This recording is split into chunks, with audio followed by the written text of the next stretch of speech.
মা, হ্যাঁ মেয়ে হয়েছে গো মা। ও পয়া, কেন মা, তুমি এভাবে বলছো কেন?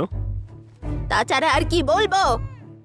খরচার উপর খরচা, জন্ম দেওয়ার জন্য খরচা, বড় করার জন্য খরচা, বিয়ে দেওয়ার জন্য আরো খরচ।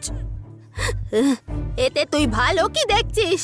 আমার কপালটাই খারাপ। অপয়া একটা, জাহান্নামে যাক।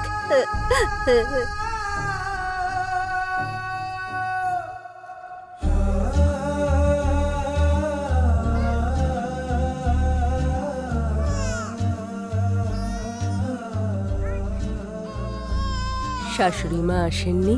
এসেছে কি বললেন উনি? মা, এইবারে বড্ডই রেগে গেছেন। উনি মেয়েটার মুখ দেখতে চাইছেন না।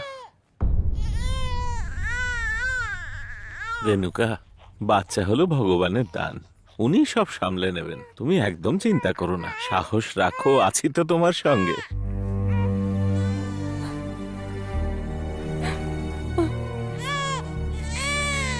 ওরে বাবা রে বাবা, তোকে কেউ কোনোদিনও মেয়ে বলবে? চুকিতকিত খেলতে বলেছিলাম, ও ডাঙ্গুলি খেলছে। বসে বসে খেলতে বলেছিলাম, আর ও ব্যাট বল খেলতে বেরিয়েছে। সব সময় এই মেয়েটা ছেলেদের সঙ্গে খেলা করে। চিন্তা করছেন এদের কি কেন করে আপনি? যে আপনার বোঝাই? নাতনি কোনো ছেলের থেকে কম নাকি?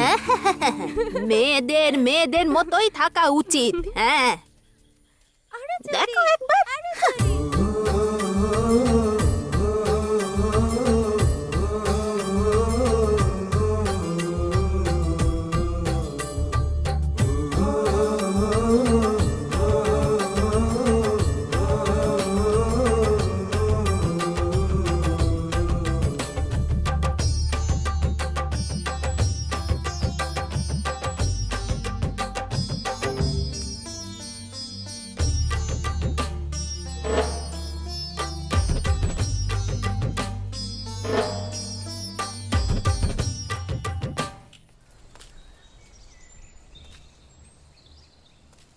দারিদ্র মানুষের এগিয়ে যাওয়ার প্রেরণাও হতে পারে। দারিদ্র আমাদের ক্ষুধার মূল্য, অর্থের মূল্য আর সমাজের প্রতি আমাদের করা অবদানকে চিনিয়ে দেয়। সত্যি তো হলো এটাই যে দারিদ্র আমাদেরকে মজবুত করে, আর যদি কেউ ভয় পেয়ে যায় তাহলে আমাদের পুরোপুরি ধ্বংসও করে ফেলতে পারে।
মা, কি হয়েছে? কাঁদছিস কেন? মঞ্জু মেরেছে আমাকে। তুই কি করেছিস? আমি ঠিক করেই খেলছিলাম, তাও মঞ্জু মারলো। ছেড়ে দে না মা। মা কেন ছাড়বে ওকে? তুই চল। আরে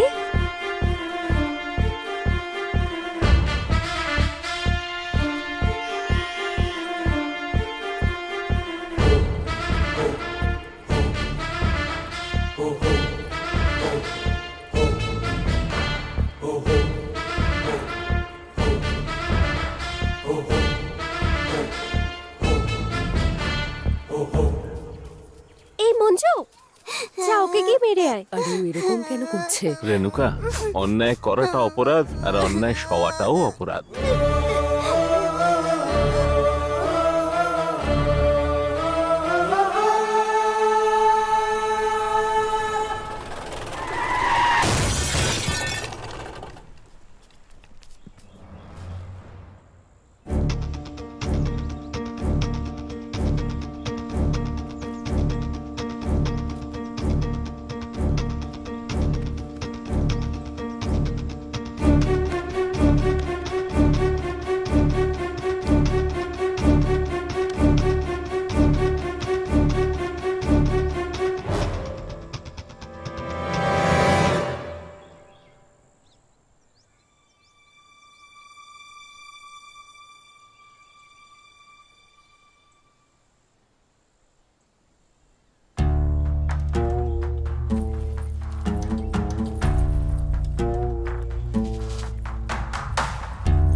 মানুষ নিজের স্বার্থ, প্রতিষ্ঠা আর সমাজে সম্মান পাওয়ার জন্য অনেক রকম ঠিক বা ভুল রাস্তা বেছে নেয়। সে ভাবে যে যারা আমার সঙ্গে আছে তারাই আমার আপন। ঠিক সেরকম এই পরিবারেও ছিল। এরা ভুল এবং সহজ রাস্তা নিয়ে শুধু নিজেরা এগিয়ে যাওয়া নয়, বরং নিজেদের সন্তানদেরও এগিয়ে নিয়ে যেতে চেয়েছিল। আর সেই জন্য ওরা যে রাস্তা বেছে নিয়েছিল সেটা আজকাল সমস্ত মা বাবার জন্যই এক ধরনের শিক্ষা।